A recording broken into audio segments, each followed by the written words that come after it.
मैं डायरेक्टली थोड़ा सा रिपीट कर देता हूँ, ठीक है ना, ताकि ये रिकॉर्डिंग का हिस्सा बन जाए, बाद में फिर उसको बात करने दो। ये तो उसने पढ़ लिया है।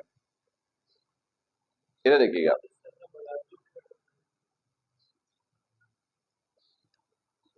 चलिए देखिएगा, थोड़ा सा इसको रिपीट कर देते हैं ताकि ये रिकॉर्डिंग रह गई तो ये रिकॉर्ड का हिस्सा हो जाए। इसमें ये 2000 जूल हीट सप्लाई हुई थी, ये डेल्टा क्यू है। Internal energy increases by 550 joule, ये इंटरनल एनर्जी है। डेल्टा यू वर्क डन पूछा था, तो ये आपके पास फर्स्ट लॉ ऑफ थर्मोडायनेमिक्स की इक्वेशन है। इसमें डेल्टा क्यू गिवन था 2000, डेल्टा यू था 550, increase internal energy, delta W पूछा है, ये प्लस का उधर जाके माइनस, माइनस करोगे ये रिजल्ट, इसका मतलब है ये करेक्ट आंसर। ठीक, इसमें ये वाला एमसीक्यू भी फर्स्ट लॉ ऑफ थर्मोडायनेमिक्स का ही है। The difference between heat energy and mechanical work is this joule, यानी ये हीट और मैकेनिकल वर्क का डायरेक्ट डिफरेंस है। डेल्टा डब्ल्यू प्लस का उधर जाके माइनस का, तो माइनस का मतलब है difference, difference of heat energy and mechanical work, वो गिवन है 250, ये डायरेक्ट गिवन है।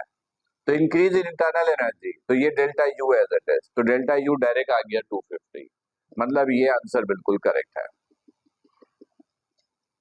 सही। आइसोबैरिक प्रोसेस पे हमने ये पढ़ा था कि प्रेशर कांस्टेंट होता है और आइसोबैरिक प्रोसेस में जो हीट हम देते हैं वो सारा का सारा एंथैल्पी को चेंज करने में इस्तेमाल होता है।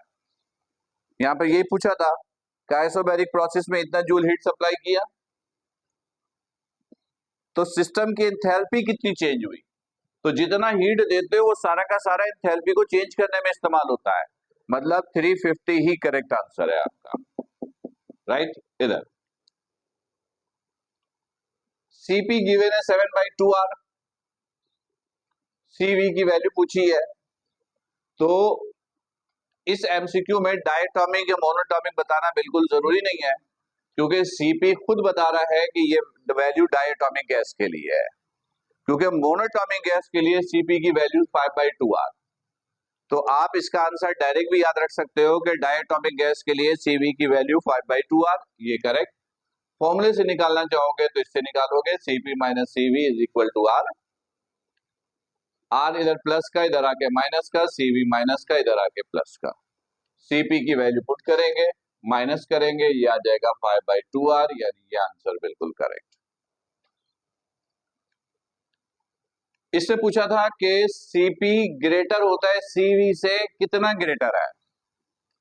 The molar specific heat at constant pressure is greater than molar specific heat at constant volume by, तो Cp minus Cv is equal to R, मतलब Cp Cv से ग्रेटर होता है, कितना ग्रेटर होता है? R।